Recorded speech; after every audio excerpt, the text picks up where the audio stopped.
কথা বলেছেন তাদেরকেও আসলে অনেক ধরনের হামলার মুখোমুখি হতে হয়েছে। এবং জার্নালিস্ট হিসেবে আপনাদেরকে আসলে আমি ধন্যবাদ জানাই, কিন্তু আপনাদেরকে আমি বলবো যে আপনারা আরও অনেক বেশি বেশি করে না জিনিসগুলো নিয়ে আরও অনেক বেশি করে প্রচার করেন, আরও অনেক বেশি করে জানান দেন, এবং অবশ্যই সোশ্যাল মিডিয়াতে আপনারা পোস্ট করার সময় হ্যাশট্যাগুলো ব্যবহার করবেন। এটা খুব বেশি দরকার, যাতে আন্তর্জাতিক মিডিয়া আছে, আন্তর্জাতিক যারা যোগাযোগের মানুষজন আছে, তারা যাতে আরও বেশি করে জিনিসটা দেখতে পায়। কারণ এটা কথা বলার এখনই আসলে প্রপার সময়।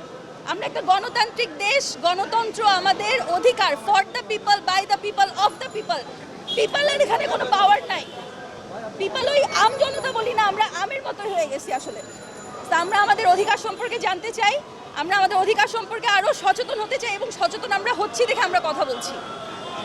একটু যদি বলি যে যারাই কথা বলছে, আনোয়ার ভাই এই পাশে, তার সঙ্গে আমরা আনোয়ার ভাই এই পাশে। আমাদের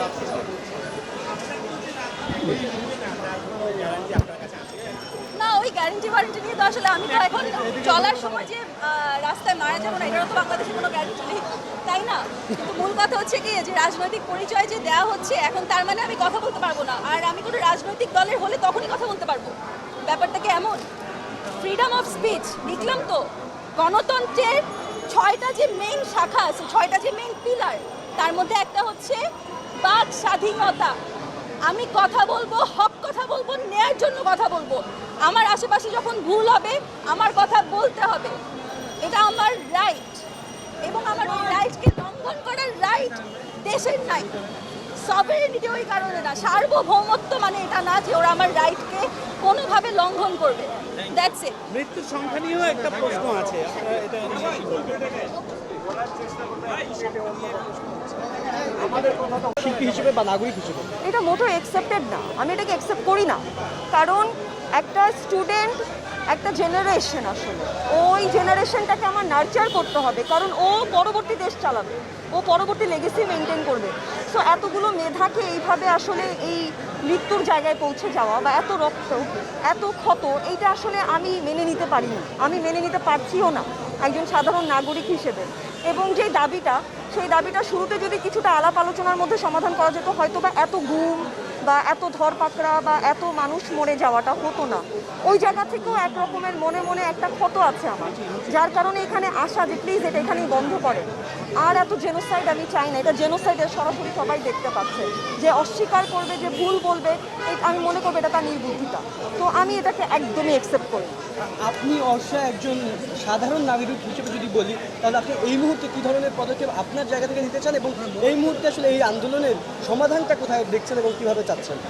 সমাধান যেটা, সেটা হচ্ছে সবার আগে এই আমাদের যে প্রশাসনিক সংস্থা, এরা যেভাবে হচ্ছে যে এই যে ধরেন মারধর বা যেভাবে গুলি করা হচ্ছে, এটা বন্ধ করা উচিত। আমার কাছে মনে হয় যে এনাফ, আর না, এটা বন্ধ হওয়া উচিত। দুই দল একসাথে বসা উচিত, কথা বলা উচিত। কোনো যদি মতের বিরোধ থাকে সেটা নিয়ে বিস্তর আলাপ আলোচনা করা উচিত।